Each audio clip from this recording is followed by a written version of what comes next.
officials and the players using the opportunity of that wicket to have a drinks break. A drinks break was due at the end of the over anyway. Well-deserved drinks break as well, because it is a hot day here in Sharjah. And Richie Berrington taking the opportunity to get some fluids inside him as well. An excellent half-century for him. His fourth in one-day international cricket. And he's been joined now by Preston Mommsen. Not a massive crowd here at the Sharjah Cricket Stadium today, but still a crowd that are doing their best to make themselves heard. Why not?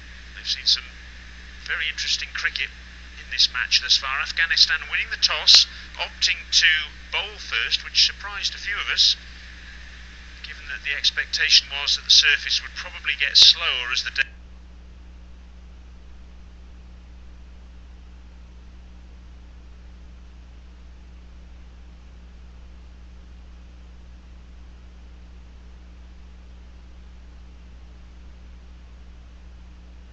went on, but Afghanistan obviously opted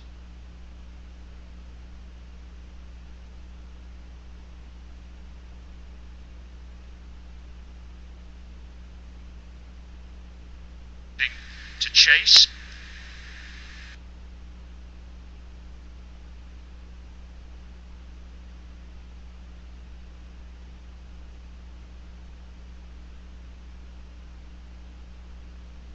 They chased down 256 against the Netherlands on this ground previously in this competition, so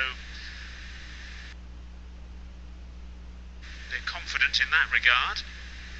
Drinks break coming towards an end. Preston Mommsen is the new batsman. Preston Mommsen, 25 years of age, originally from South Africa. I expect we'll see him a little bit later on bowling his flattish off spin.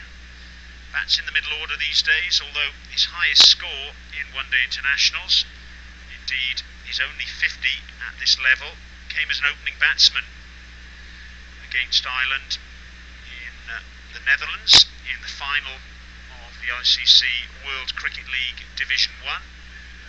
That was 3 years ago, but now he's used a little bit more as a sort of finisher, if you like, in this middle order.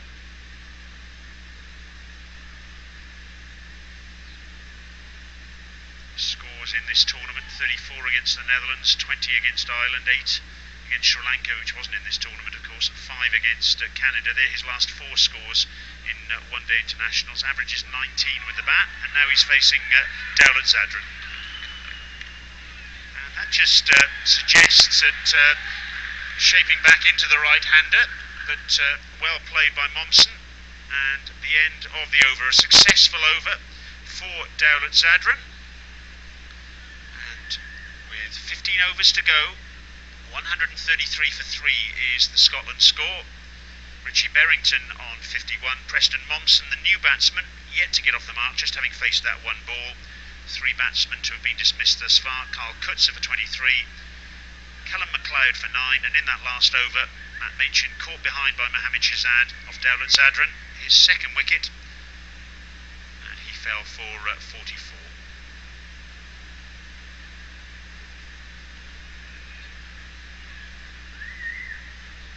Here is the scoreboard thus far.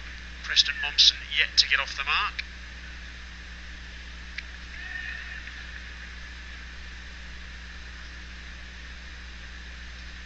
Overs to go, so it's a fascinating stage of this match. Richie Berrington well established, and here's Hamid Hassan down the leg side. There's a stifled appeal for a catch, and in fact he's given it out. Umpire Paliagurige, it seemed a little bit of an afterthought, perhaps even an appeal to dispel the umpire's thoughts about giving a wide, but he had to think about it, the umpire. And up went the finger, a good low catch by Mohammad Shahzad. And so 2 wickets have gone in successive overs. Berrington absolutely furious with himself, smashing his pad with his bat. Let's have another look at it. And I'm delighted to say that Craig Wright, the former Scotland captain, has joined us in the commentary position. And Craig, thanks very much for joining us. Your thoughts there, not only on that dismissal, but also on the innings of Richie Berrington. Well, he's played really well, and I think he's obviously furious with the decision. I think more than anything else, there it looked like, to my eyes, it certainly came off his thigh pad. But yeah, I think that's an unfortunate couple of overs there, with Scotland taking a pretty proactive and positive move, taking the power play early. Richie and Matt Machin obviously putting together a very effective partnership there, but those two wickets will just have set the innings back slightly. Absolutely. And two batsmen now at the crease, who between them have faced just one delivery. That really is a problem. Muneeb Iqbal is the new batsman into this match with a little bit of an injury cloud. A couple of days ago in the 2020 International, he had to leave the field with a little bit of a niggle in the groin, but his spin bowling as well as his batting is going to be very important for Scotland. They were keen to get him into the side. He had a bit of a fitness test this morning and was passed fit to play. But Hamid Hassan and Dawlat Zadran, they've done the trick for their side. 2 wickets in the space of a handful of deliveries.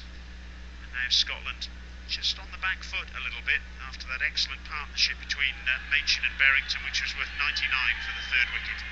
Hamid Hassan bowls to the new batsman, Iqbal, and he plays the ball up on the onside.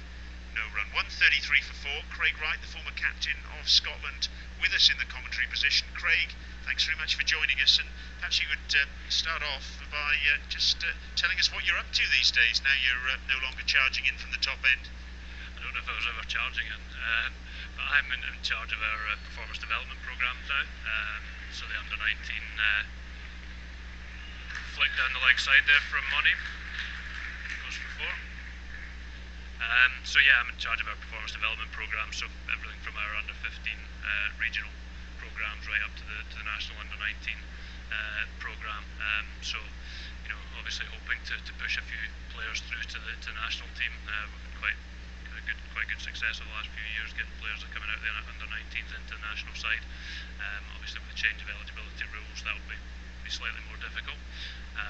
But hopefully, you know, we'll be able to raise the standards so some of the youngsters are still getting a chance at national team level.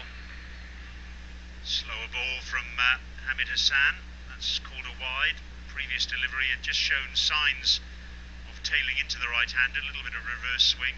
I'm glad you mentioned the eligibility criteria, Craig. I was almost frightened to mention it to you, given your role, but of course it's had quite a dramatic effect on the selection of the Scottish side, particularly for this tour over the last 6 months. Of course, a host of new players have suddenly become eligible for Scotland.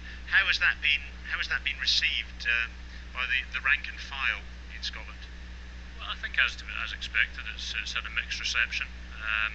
I think most people who would comment rationally on it can see both sides of the argument. You know, it brings us into line with all the other teams that we're playing against, and it allows players who have Scottish parents to play for Scotland the same way that people with passports in other countries can play for them. So, you know, I think there's obviously the positive aspect to it, but obviously it makes it more difficult for the young players coming through our programme in Scotland. It brings more competition for places, which again is probably a good thing.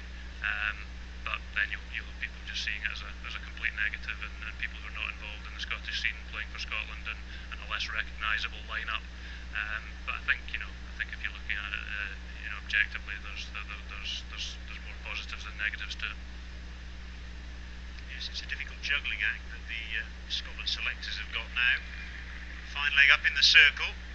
Hamid Hassan bowls again, little cutter, and no run on that occasion. The end of the over, and a successful over for Hamid Hassan. At the end of that over, it's 140 for 4, 14 overs remaining, with Muneeb Iqbal and Preston Momsen, the two batsmen at the crease. 2 wickets going down in the last 2 overs. Richie Berrington for 51 in that last over, caught down the leg side by Mohammad Shahzad off Hamid Hassan. And in the over prior to that, Matt Machin caught by Mohammad Shahzad, driving and hitting the ground at the same time, it appeared, caught behind off the bowling of Dawlat Zadran, his second wicket. Machin making 44. The other batsman to be dismissed thus far, Carl Kudza, for 23, and Callum MacLeod for 9. So 14 overs remaining, 140 for 4, but 2 new batsmen at the crease. Craig Wright, the former Scotland captain, with us in the commentary position.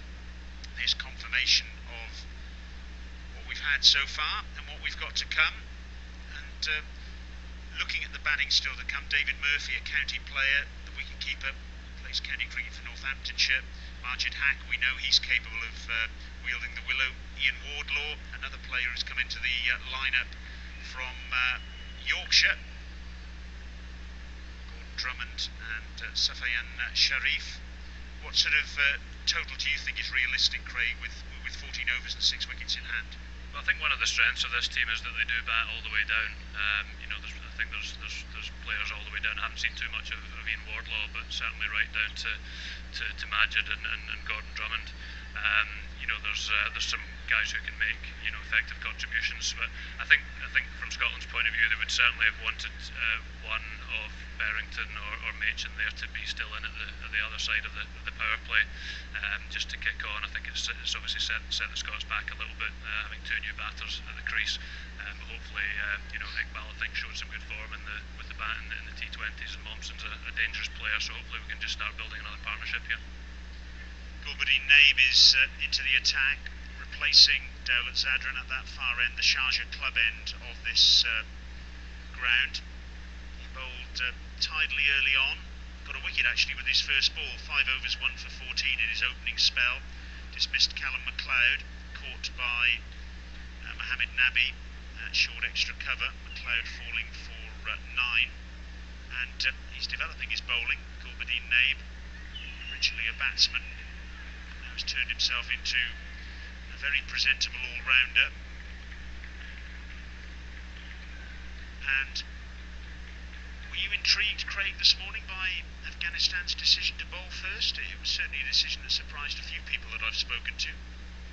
Well, my experience of Sharjah is that it's not a particularly easy place to chase, because the wicket is quite slow, tends to get a little bit lower, and if anything spins a little bit later in the day. There's another wicket. Driving to extra cover. I think that's the captain. Indeed it is. Mohammed Nabi taking the catch. So another wicket goes down. And Scotland losing 3 wickets now in quick succession. Yeah, and I was going to sort of finish off my answer to your question there in terms of the score from this position. I was thinking maybe with 14 overs to go we would look to get another 90 or 100. I think that wicket is obviously another setback for the Scots. So and just with the wicket, as I was saying, being quite slow and low, probably quite difficult to hit boundaries. So I think the Scots will be looking to just keep taking singles, run hard, get 2s and 3s, and hopefully if they can score somewhere approaching a run a ball here. The last 13-14 overs with the batting to come, they'll get a competitive score. Preston Momsen, the batsman, dismissed there. And that brings David Murphy on his one-day international debut out to the middle. So there'll be some nerves there, bound to be, stepping onto the big stage for the first time.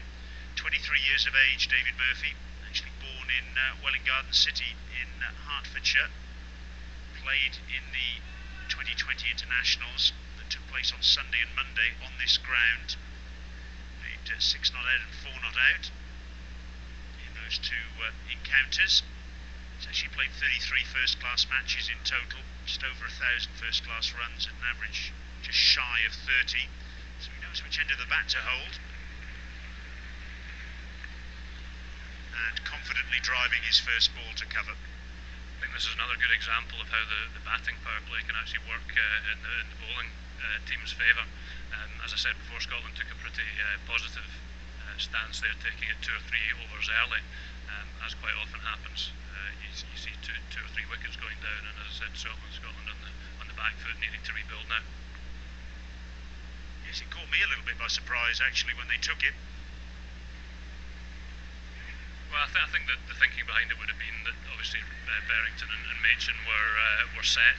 They both had 40 or 50 each, and the worst thing that can happen is you wait till the 36th over and then you lose a wicket in the 34th or 35th, and you've got new batsmen in when the power play starts, so you don't actually manage to capitalise on it. So I think it was sound thinking from the Scots actually taking it when they had 2 set batsmen in, but obviously unfortunately on this occasion it hasn't quite worked for them.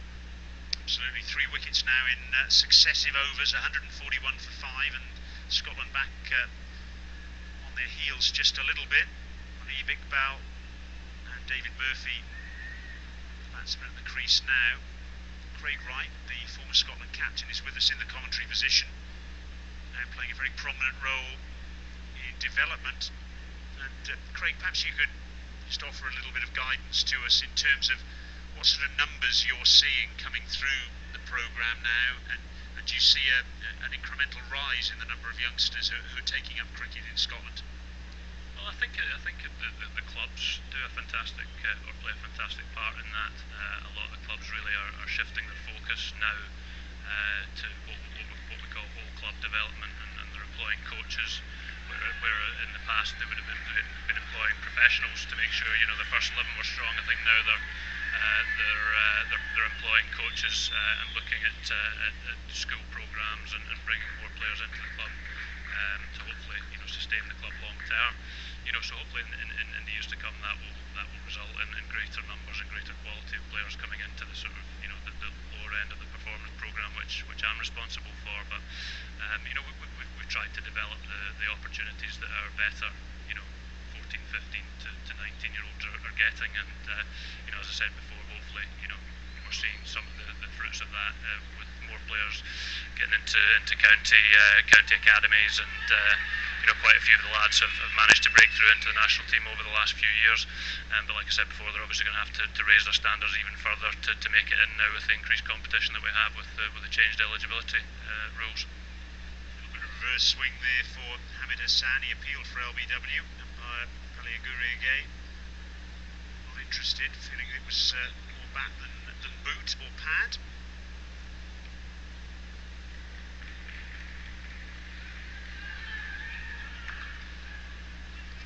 One of the problems you had last summer, Craig, was the dreadful summer. I mean, the weather was absolutely horrendous, and that's always going to be a disincentive for people to get involved in cricket, I guess.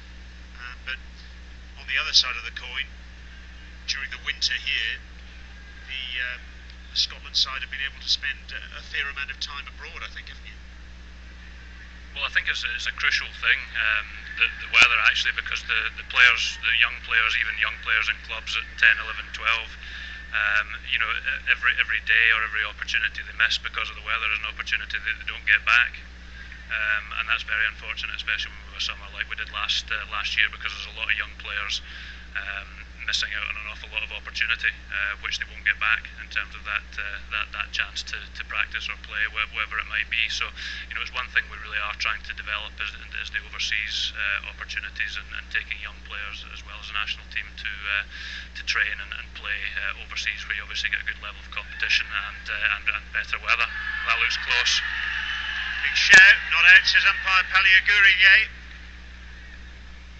Again, a little bit of reverse swing for Hamid Hassan into the right-handed batsman, Murphy on that occasion, and umpire Paliaguri just deciding that was going to slide down past leg stump. It's always the danger this time of the innings when the bowlers are looking to target the stumps with a low bounce as well, and he just looked like he played slightly across it there. Got the benefit of the doubt though.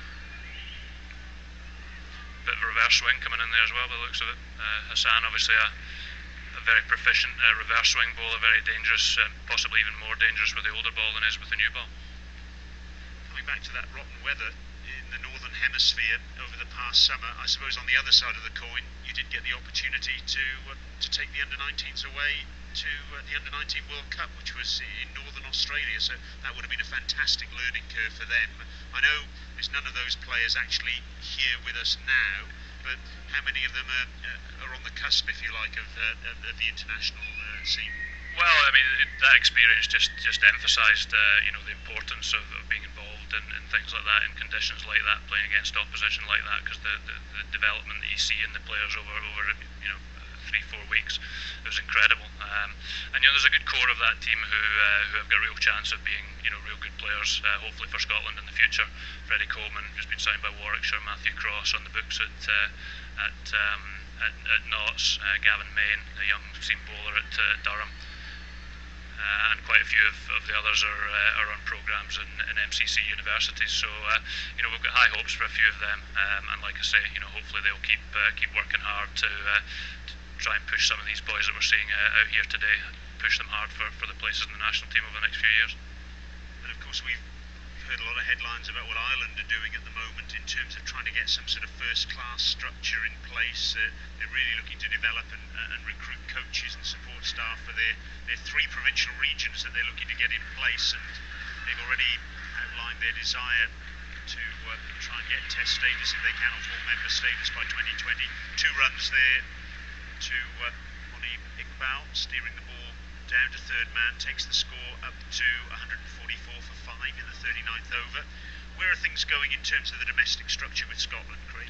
Well, we've had a regional competition along the lines of what Ireland have just announced for the last 2 or 3 years. But I think there is plans now to expand that into a European competition with the 2 or 3 Scottish regions playing against the Irish regions and the Dutch region into sort of European league, which obviously would be a fantastic development. And I think things like that are massively important in terms of the opportunity for players just below the national setup, because I think there's more and more good cricket being played for these lads at international level. But the important thing is that for the next cabs off the rank, if you like, or the developing players, they get the chance to keep improving their skills and show what they can do at a good level, so that it's not too much of a shock when they make the step up to national team level. Big Bell just edging that one down to third man. Stanik Zai, the fielder on that occasion. Strike being rotated takes Monib Iqbal up to 9. A total 145 for 5. We're in the 39th over. David Murphy still yet to get off the mark, making his one-day international debut. Yeah, that would be a very exciting innovation if some sort of Super League was able to be put in place involving the Dutch, the Scots, the Irish, as a slip goes in. Noura's Mangle in a sort of floating slip position now. 145 for 5. But of course, all this costs money, Craig. And I guess there's no finite, there's no infinite pot of money. How's it all going to be financed? Well, the ICC have already made a commitment to these countries, to the European high-performance countries, with the TAP funding, the increased TAP funding, and I think there's got to be some commitment from the countries themselves to raise commercial revenue and sustain these structures. So it's probably a 2 or 3 pronged approach between ICC funding, local commercial funding, and possibly some government funding within these countries for cricket. In terms of that Super League, if it was to get off the ground, I call it a Super League, but obviously that's just my terminology. But if it were to get off the ground, when potentially might that happen? I think the plans are to hopefully have something up and running over the next couple of years. Like I say, our competition's been running internally for the last 2 or 3 years. Ireland obviously developing their competition this year. I'm not 100% sure what the Dutch position is, but I think certainly in terms of the 3-country setup, I think there is hopes that will be happening within the next couple of seasons. Change of bowling at this pavilion end. It's going to be Hamza Hotak, who's going to come back into the attack, the left arm spinner. Bowled pretty tidily early on, although he did drop Richie Berrington on 40, a caught and bowled chance. 7 overs for 26, the left arm spinner. His initial spell was from the far end, the Sharjah club end. So he's now going to be bowling from our commentary position end, and he's going to be bowling to Murphy, just got off the mark in that last over. He's on a single. Monib Iqbal on 9. 11 overs to go. Murphy goes back and punches this out to deep point. He picks up a single.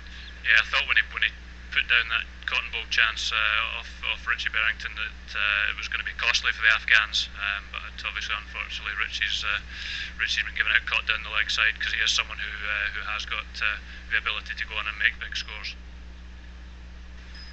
Yes, he These two batsmen now just needing to regroup a little bit for Scotland.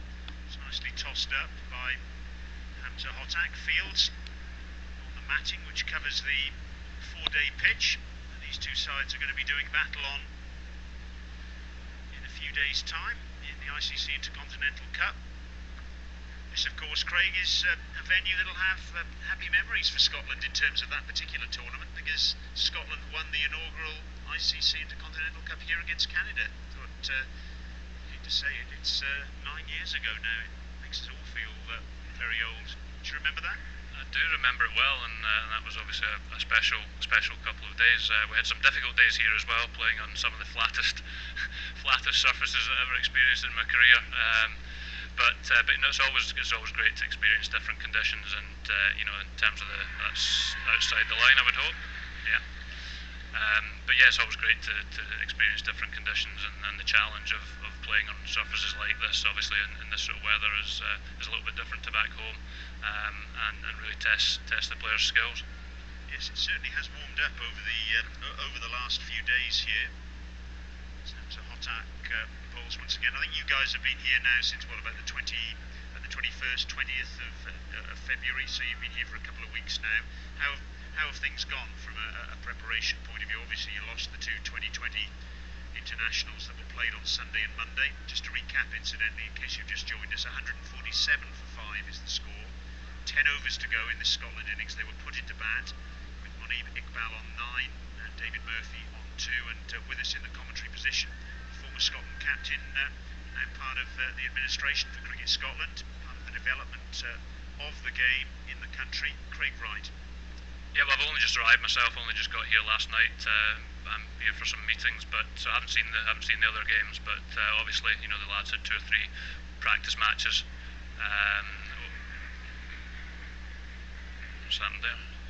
He's not trying to dupe the umpire there. I think the keeper in first slip. But yeah, so they played 3 warm-up games, I think, and got some time in the middle, and the bowlers got some overs under their belt, and then obviously had a couple of challenging T20s against the Afghanis in Sharjah over the last few days, which didn't quite go our way. But these 2 ODIs are obviously the key fixtures of the trip.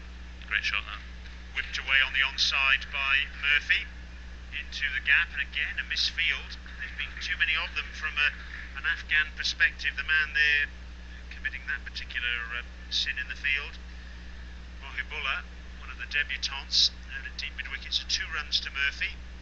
That takes the score up to 149 for 5. Murphy now on 4, Monib Iqbal on 9, and Corbadine Naib continuing from that far end, the Sharjah club end of the ground. Still 6 fielders inside the circle. He just finds the outside edge of Murphy's bat there, thickish outside edge, getting the ball out to cover where Nabi fields. Yeah, you can see the experience of the Afghanis in these conditions. Just getting that ball to reverse swing out, I think there with Hassan reverse swinging it in, so they're keeping the batsman guessing, which makes it very difficult with the lack of pace on the pitch. Lofted out towards deep square leg, it's in the air, and a comfortable catch in the end.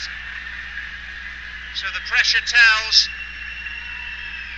the wicket secured, and the man who misfielded a short while ago, Mohibullah, out there at deep square leg, in the end took a very comfortable catch, and David Murphy's first one-day international innings comes to an end. He walks off looking at the bottom of his bat, feeling perhaps he didn't time it as he would have wanted. In the end it was a very straightforward catch, and it takes the score now to 149 for 6. Here is the dismissal. Yeah, I think he was looking to hit it a little bit straighter than that, because mid-on's up, and it probably just shows you the value of what you were mentioning there before with him keeping men inside the circle. It's made Murphy go for the hit over the top, and he's just hit it a little bit squarer, I think, than he intended, and picked out deep square leg. Still looking at the bottom of his bat. Off goes David Murphy, gone for 4 then. 149 for 6 in the 41st over, and well, all of a sudden the wheels falling off just a little bit as far as Scotland are concerned. The new batsman making his way in now, Majid Haq. We know he's capable of striking a decent ball at the back end of an innings, and his perspective, perhaps he's coming in just a little bit earlier than he would have liked to play that sort of role, because it's an awkward situation now, isn't it, Craig? Because with 4 wickets in hand, these two batsmen at the crease will know that they need to push the score on, but they can't really afford to take too many chances. Well, yeah, I think they've got themselves in a difficult situation now, Scotland, because there is still a lot of balls to go. There's still 60 balls to go, or thereabouts. But I think just with the stutter we've had in the last 5 to 7 overs, it means that even if we score it, run a ball now for the last 10 overs, it's still only going to get us to around about 110, which probably wouldn't expect to be a winning score on here. So we're caught between a little bit of a rock and a hard place here in terms of how we go about it. And I think that was maybe indicated by the shot that Murphy just played. Batsman crossed there, so cross again now with another misfield, and that's very sloppy once again from Afghanistan. Their fielding hasn't been the best today. That brings up the 150 for Scotland, 150 for 6. It is one area that I expect the Scots to be superior to the Afghans today is the fielding, particularly the ground fielding. I think it's well into double figures the number of runs that Afghanistan have given the Scots here with overthrows and misfields. So 150 for 6 could be 135 for 6 if they just field a little bit better. Absolutely. Left-handed Majid Haq then taking guard. That's ready to face Gulbadine Naib. It looks to work across what seemed to be a fairly straight ball,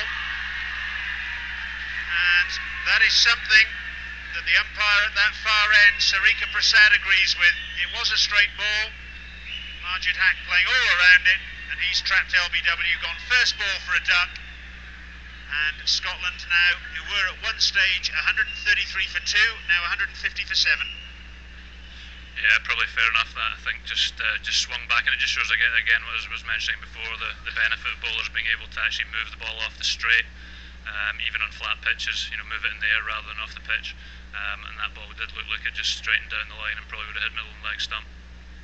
Yeah, the only question really was whether it pitched in line with the stumps or whether it pitched outside leg stump, as Craig Wright said.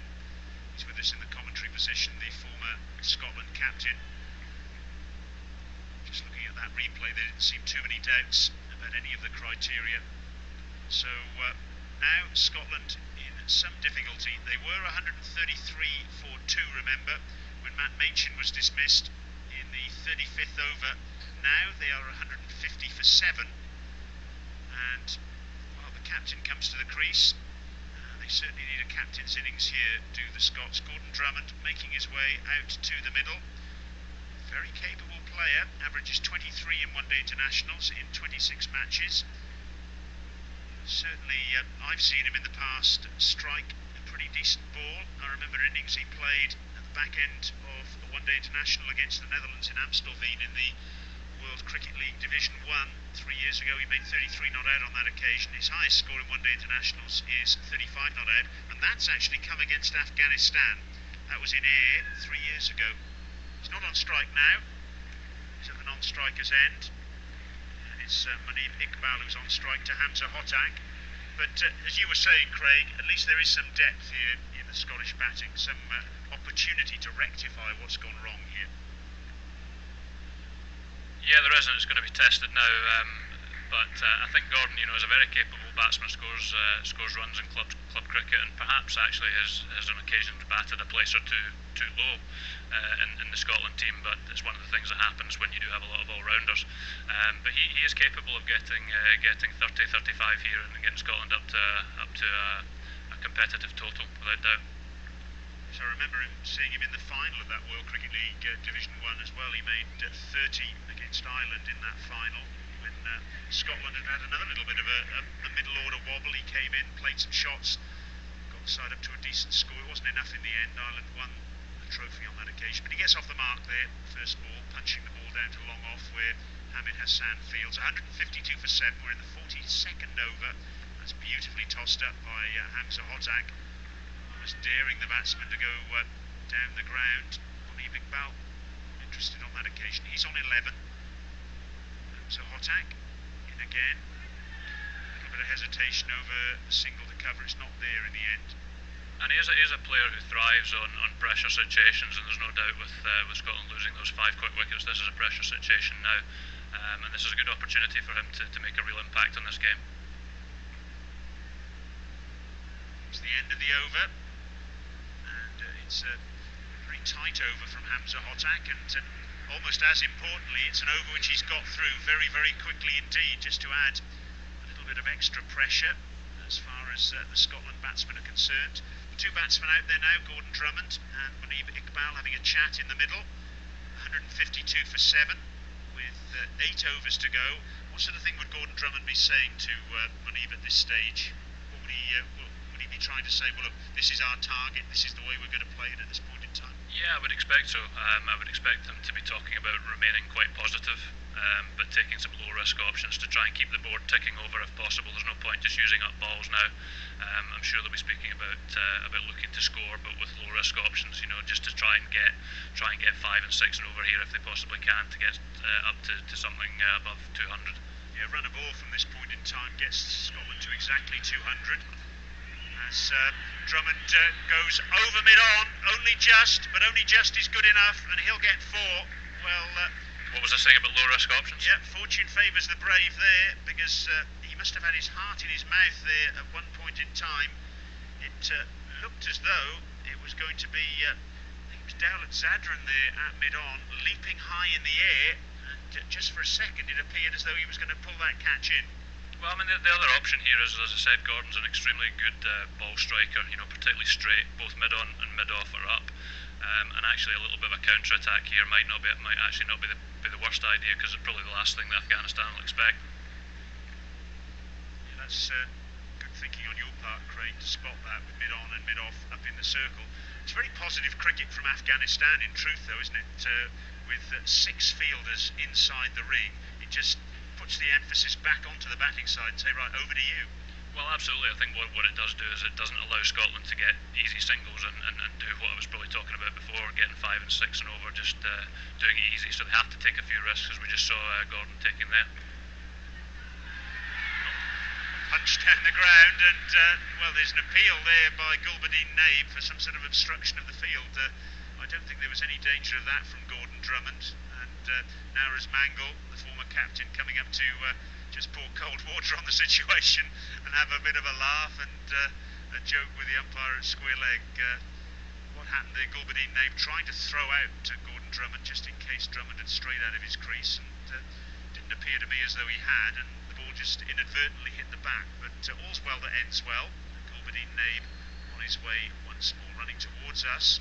Bowls, and it's flogged just backward of square, slightly in the air from Drummond, but he'll pick up 4 more, and he is setting his stall out here to be aggressive, and he's getting the rewards for doing so. Yep, so they've obviously decided to go the counter-attack route, which is, as I said, is not a bad idea at all, because Gordon is someone who's capable of smacking a quick 20 or 30 here, just to change the momentum a little bit of this innings, because Scotland had it and then lost it quite dramatically, and need to do something here just to get themselves moving back in a positive direction.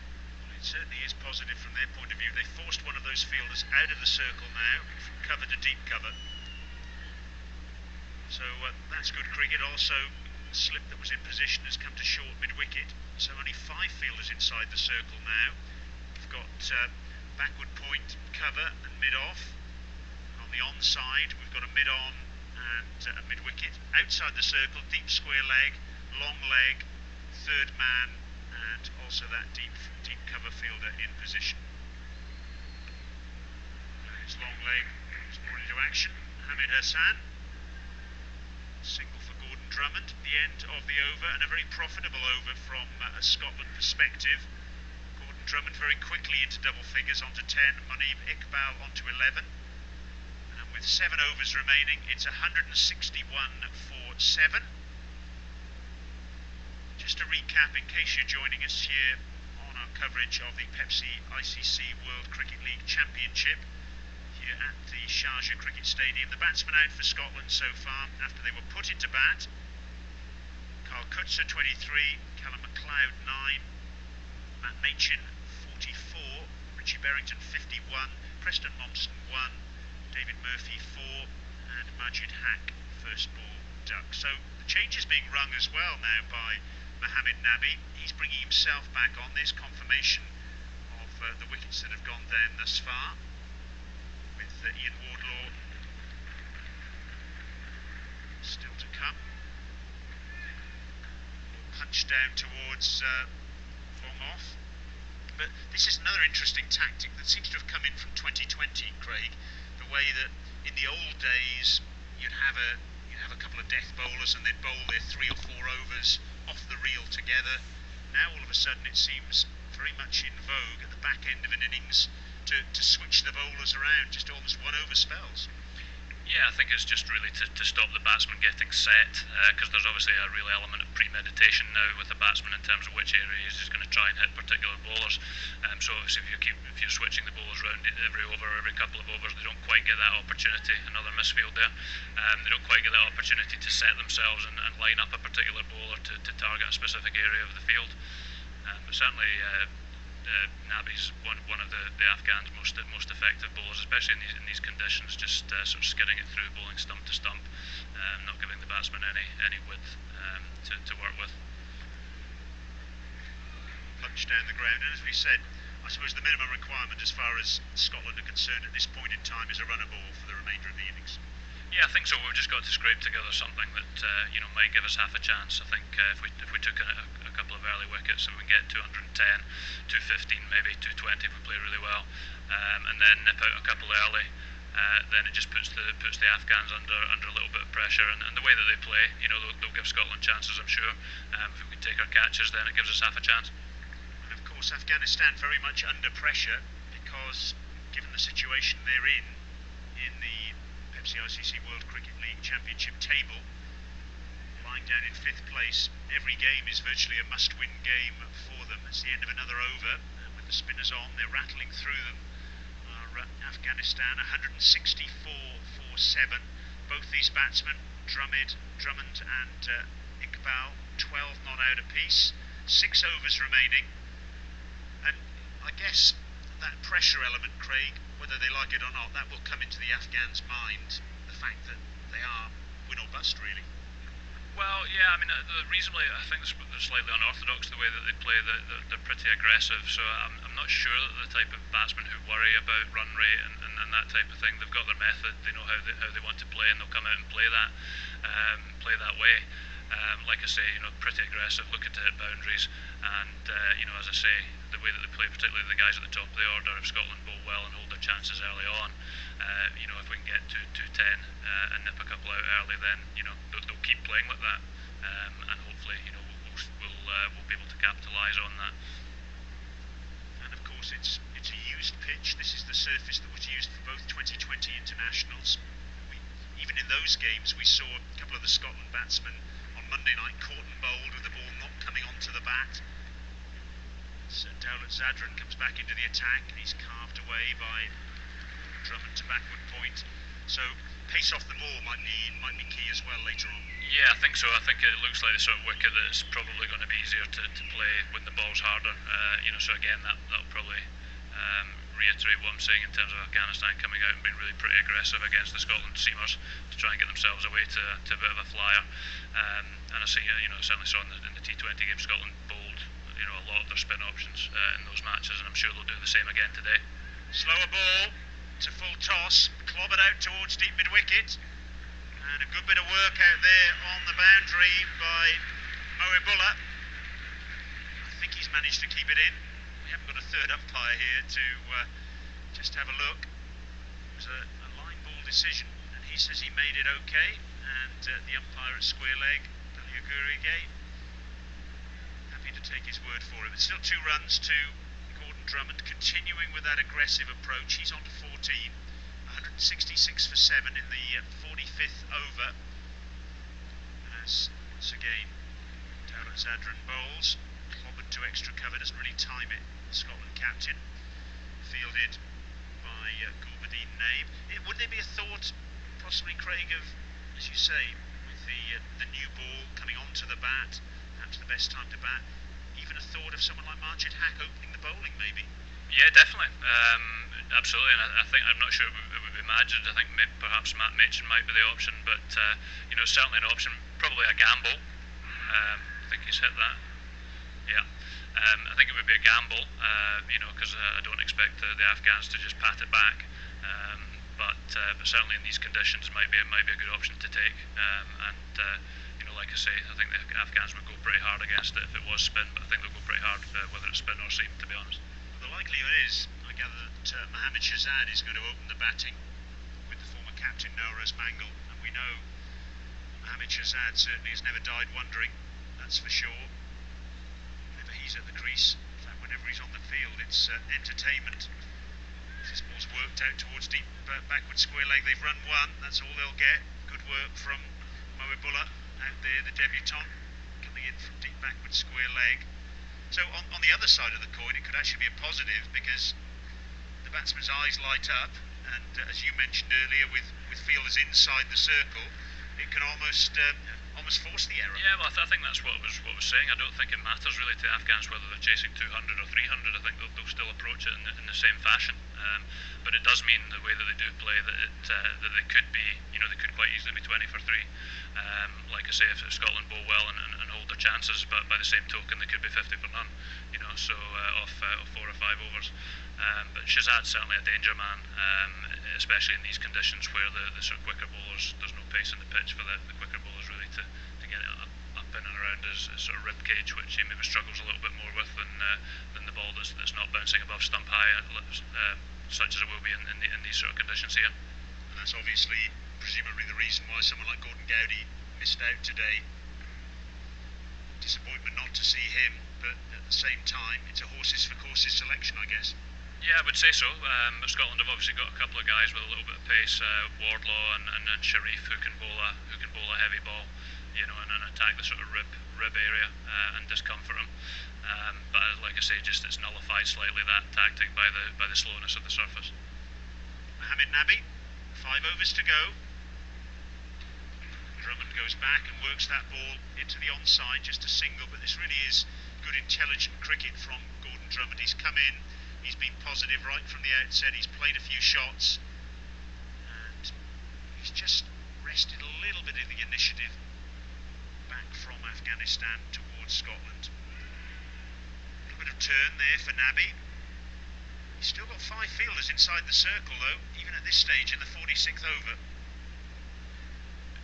Well, with the new fielding regulations, I think that's the stipulation, five inside. So it makes the boundary slightly more accessible at this stage, where otherwise under the old regulations there would only be 4 inside the circle. So it just opens up one more boundary option, which we wouldn't have seen under the old regulations. And in this situation here, there's nobody at deep cover, so that's a position that would have been covered before. So see if Monib can hit it in that direction.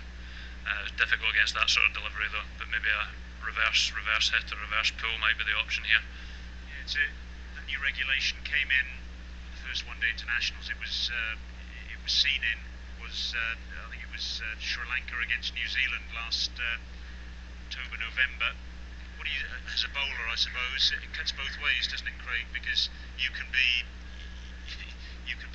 hit around, and there's more scope to be hit around because there are more open spaces outside the circle. But on the other side of the coin, as we've discussed, there's possibly this ball's pulled to the edge of the circle. Yeah, if they were under a little bit of pressure in the middle 10 part of a one-day innings, they'd go 4 in the circle and everyone out, which obviously just means there's an extra boundary sweeper than there is now. So I don't think it will make as much difference on wickets like this, but I think on wickets with a little bit of pace, where boundaries are slightly easier to manufacture perhaps, I think certainly towards the end of the innings you'll be seeing more and more boundaries, but it does tax the batsman in the middle of the innings just to perhaps take a risk, where under the old regulations they might have just had a few more, or certainly one more single option, whereas now they perhaps just have to take a risk rather than be able to just milk the ball the way they would have done before. 4 overs to go then, 169 for 7. It's going to be Dowlett Zadran to continue from that far end. 8 overs, 1 maiden, 2 for 29 for him so far. One of 7 bowlers used by Afghanistan up to this point.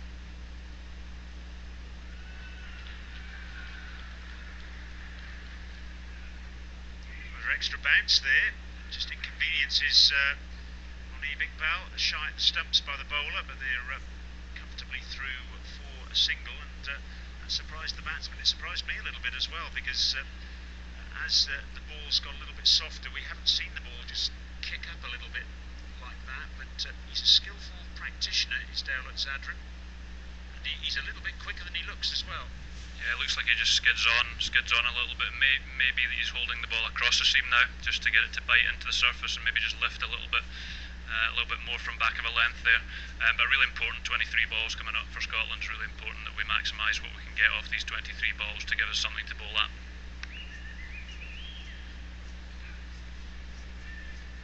That'll be a leg by.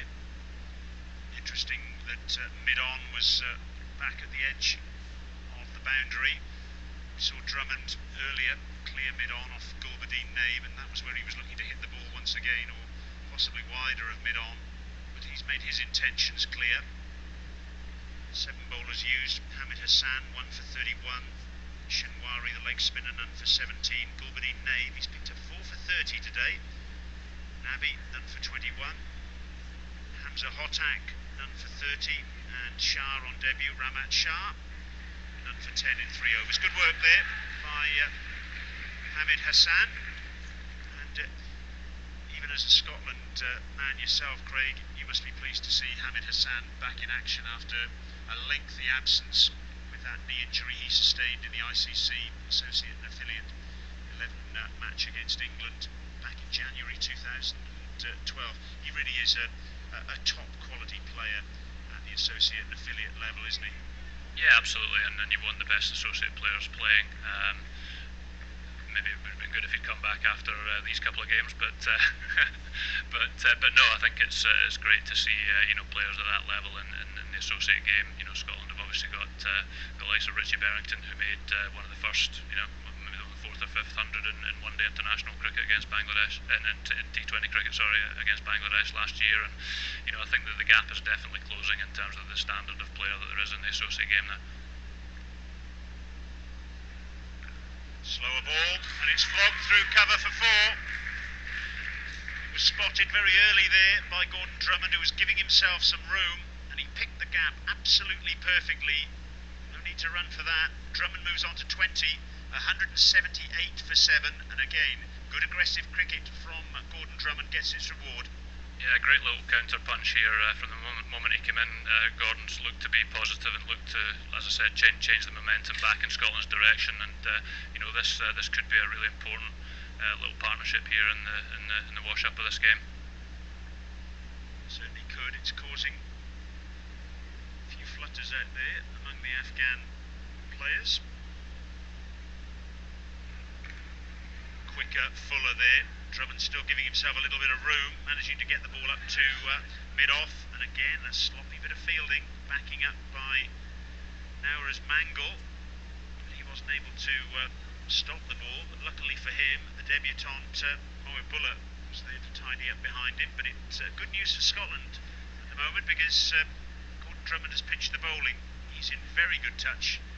He's 21 not out of a partnership of 29 with Monib Iqbal, who's played his part as well.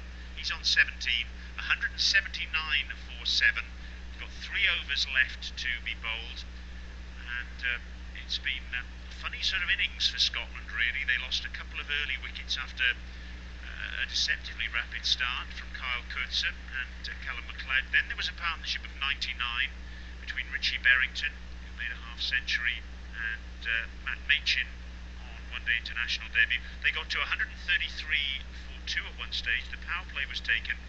Then they lost wickets in a heat. They slipped to 150 for 7. And now Drummond and Monib Iqbal rallying things from a Scotland perspective and doing their best to give them a total that they will regard as defendable. Well, 48th over to be bowled, and it's going to be Hamid Hassan, the master of reverse swing, coming back into the attack at the tail end of the innings. And no prizes, Craig, for guessing what he's going to be looking to do here. Full and straight. Yeah, full and straight with a little bit of reverse swing, maybe the odd slower ball. But hopefully if we can have another 3 overs like we've had the last 3, because Safian Sharif coming in can hit the ball hard also. So I'm hopeful we can have a productive 3 overs here to get us up to to past 200, but it'll be a difficult task against a bowler of this skill.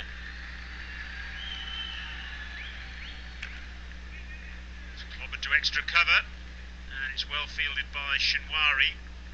They thought about a single, but in the end decided against it. A sensible option, I think.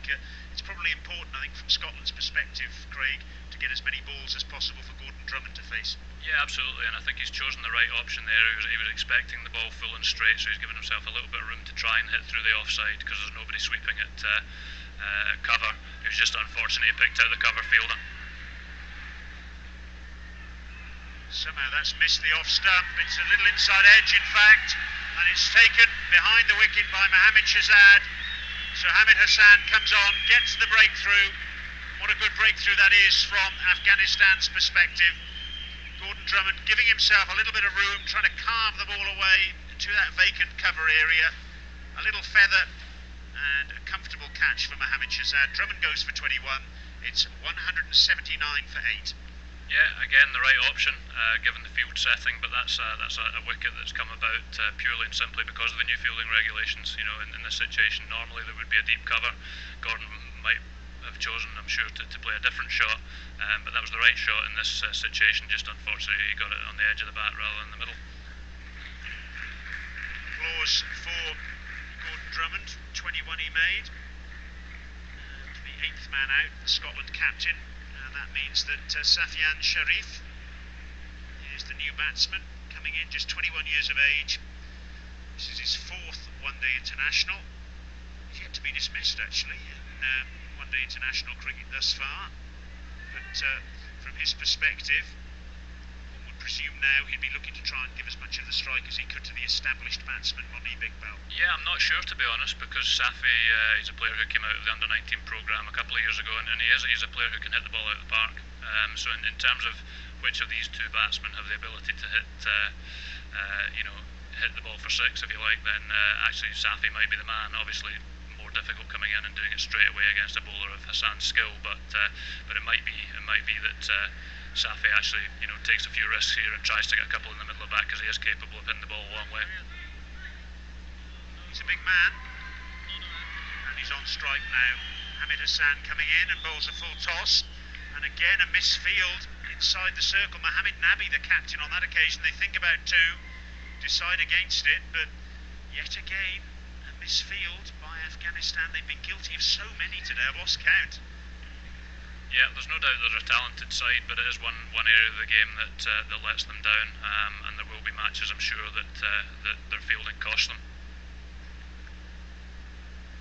So, Safian Sharif gets off the mark, first ball, and it gets Monib Iqbal back on strike. Short ball on the back foot. Monib steers it down to 3rd man, picks up a single, and that's the minimum requirement now, isn't it, Craig? Off these remaining 8 deliveries, just got to at least get a run a ball. That's as a minimum requirement, and hopefully a few more. Yeah, I'm not sure. Are there 2 overs left after this? I'm not sure, but I suppose the key requirement is that Scotland use up their 50 overs and make sure they score off as many of the balls remaining as they can. Full in length again, worked into the onside. Yep, your maths is better than mine, or certainly your ability to read the scoreboard is better than mine anyway. Craig, 2 overs to go after this, and it's still the target, I'm sure, would be 200 if they could get to there. Be some sort of psychological lift. Yep, I think 200, but what is that, maybe 15 balls to go, certainly got a chance of doing that, but the last thing they want to do is get bowled out with balls remaining.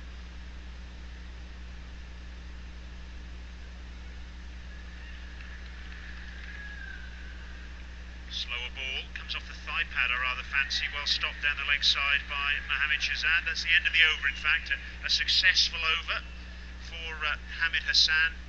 2 overs to go then, and Hamid Hassan now picking up his 2nd wicket, so he's got 2 for 34. Dawlat Zadran also has 2 wickets, 2 for 38, and the other successful bowler, Gulbuddin Naib, 4 for 30. So with 2 overs to go, 182 for 8, Monib Iqbal on 18, and the man who who's just come to the crease in that last over, Safyan Sharif.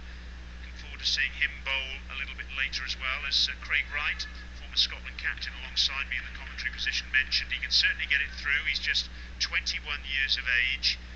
I saw him on Monday evening bowl a distinctly rapid opening spell in the 2020 international against Afghanistan on this ground.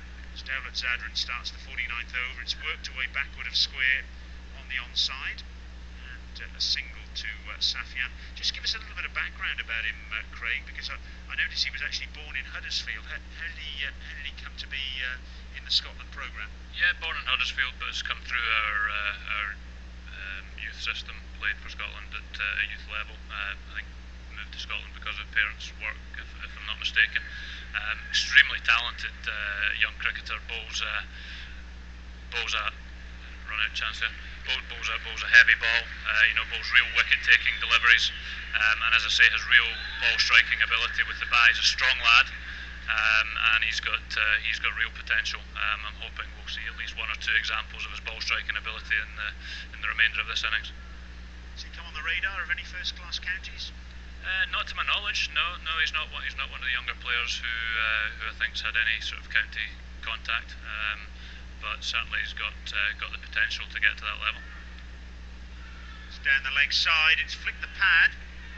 Mohamed Shahzad couldn't get across to field it, and they've come back for two. That's good running, really good running. Signalled as leg buys. Mohamed Hassan got around to the ball at fine leg. The relay throw then to the bowler's end, but that's good desperation stuff by the Scotland batsman. Yeah, I think every run's absolutely crucial here for Scotland, and good to see the guys hustling there. It was actually a really good stop that from Shahzad, because that could quite easily run away for four leg buys. It's Mohamed Shahzad. Believe it or not, he's lost about 40% of his body fat in the recent past in terms of skin folds. He's done a lot of work to get himself fit. Heaved down the ground with lots of bottom hand by Monib Iqbal. And I say believe it or not because he's always been an ample character. I think that's probably fair to say, but he really is a special talent, and he's been elevated to the vice captaincy now of the Afghanistan side, and he's responded to that. He's decided to get fitter, work on his fitness, work on his strength, and if he combines that with his obvious wonderful ability with the bat and his skills behind the stumps too, he's a crackerjack cricketer, no question about that. It's unlucky for Safyan, because he hit that ball really well. If he'd got it through the bowler, it was four, because mid-off was up in the circle. And I think one other aspect to his abilities is his ability to get under the opposition's skin. As you say, a really talented cricketer, but he's very much one of those players who isn't shy of a word, and not afraid to get involved in a bit of competition, shall we say, on the field. Sliced down to third man. That'll be a single, and that's the end of the 49th over. 187 for 8 wickets now, with Safyan Sharif pitching the bowling. He's on 4. Monib Iqbal is on 19. So just 6 balls to go. Yes, I'm sure we'll see that a little bit later on with Mohamed Shahzad. He really is such a watchable cricketer, but for some strange reason he does have this ability to wind up the opposition. I remember when he played for the ICC Associate and Affiliate 11 in January last year at the ICC Global Cricket Academy, he wound up Stuart Broad and James Anderson a treat. As Mohamed Hassan starts the last over, it's worked down to fine leg by Safyan Sharif. He picks up a single, it takes him to 5, and the total to 188 for the loss of 8 wickets. Remember, Scotland at one stage were 150 for 7, so this is certainly a recovery of sorts, but they'll be bitterly disappointed, I'm sure. They laid a platform for a much more substantial total than this when they were 133 for 2. That's a great shot, fantastic hit by Monib Iqbal, over long on for 6. Wonderful shot. It was a slower ball, he picked it and absolutely clobbered it. Fantastic hit. Yeah, he watched that really well, because I think it was a slower ball, so kept his shape really well, and obviously just continuing the form that he gained in the T20 when he made a valuable contribution with the bat the other day. Yeah, that really was a great strike. Long on was in position, but he didn't worry about that. 194 for 8. Goes for the big hit on the leg side again. There's a yes, no, excuse me between the two batsmen in the end. All's well that ends well, as Mohamed Shahzad had a shy at the stumps at the bowler's end, and almost ended in tears for Scotland, but in the end, no damage done. I think that's just another illustration of Monib's confidence. He thinks he's the one who can maximise these last couple of deliveries. You know, probably a single there, but he thinks he can capitalise the form he's in.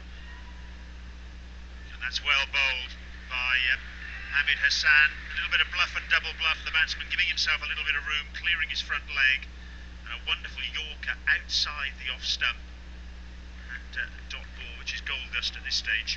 Yeah, it was a double bluff because there's still no sweeper on the offside, and I think he's just expected the batsman to just give himself a little bit of room there and thrown it wide where he couldn't reach it. So risky but effective. Full toss, a high full toss. It was about waist high. No call from the umpire.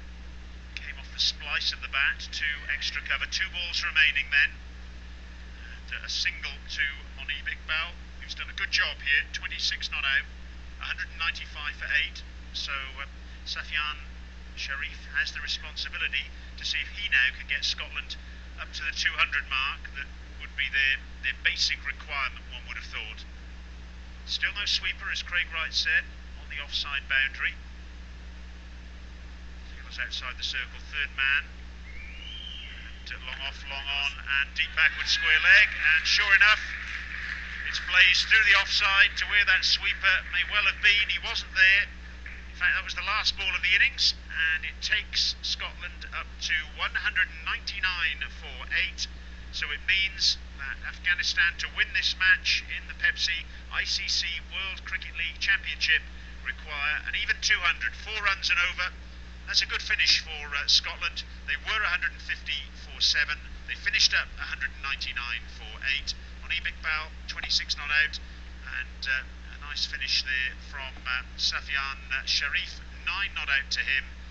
And Craig Wright with us in the commentary position, the former Scotland captain. Craig, who will be the happier of the two sides walking off now? Well, I think certainly Afghanistan would be the happier, particularly with Scotland having been 2 down for 130. Just going into the power play with Berrington and Machin going strong. So I think for Afghanistan to keep Scotland to under 200 from the position Scotland were in, I think Afghanistan will be very happy. But you know, Scotland did well there, stayed positive despite losing those 5 quick wickets, and sort of subsiding to 149 for 7. Managed to stay positive and put on another 50 of the last sort of 8 or 9 overs there without being bowled out. So a little bit of momentum there for Scotland to take from the back end of their innings there into their bowling innings. And then, like I said, you know, I expect the Afghanistans to come hard the way they would normally, despite the fact they're only chasing 200, which gives Scotland half a chance, you know, picking up a couple of early wickets. And if they can do that, then they're in the game. Yes, it's an intriguing prospect. Afghanistan very much behind the 8 ball in terms of the Pepsi ICC World Cricket League Championship. They are 5th in the table. They're 4 points behind Scotland, so they're desperate for a victory here. And to an extent, they've done the hard work, I guess, in that they've restricted Scotland to 199 for 8. That said, it could have been better for them. They dropped a catch. Richie Berrington was put down when he had scored 40. And there were numerous misfields by Afghanistan as well. They let themselves down a little bit in the field, it's fair to say. But all the same, they've restricted Scotland. Scotland have the runs on the board. The question now is whether Afghanistan can get them in response. So, good performance as far as the Afghan bowlers were concerned, and Gulbuddin Naib in particular, finishing with 4 wickets. Dawlat Zadran and Hamid Hassan, the 2 opening bowlers, 2 wickets apiece. 7 bowlers used in total. And it was a curious innings in the sense that Scotland got away to a flyer. They then lost 2 quick wickets. And then there was a partnership between Matt Machin and Richie Berrington. Just to recap then, Scotland 199 for 8 in their 50 overs. Top scores for Scotland: Richie Berrington 51, Matt Machin on one-day international debut, he made 44, 26 not out at the end for Muneeb Iqbal, 23 to Carl Kurtzer at the top of the innings, and Gordon Drummond, the captain, a good positive 21 from him. 4 for 30 for Gulbadeen Naib, 2 for 41 for Dowlat Sadran, and 2 for 46, I should say, Hamid Hassan, the two opening bowlers. There's 7 bowlers used in total. So, Afghanistan, in about 40 minutes' time, will set out on their pursuit of 200 for victory after Scotland made 199 for 8, and we'll be back when play resumes to bring that to you here in the Pepsi ICC World Cricket League Championship.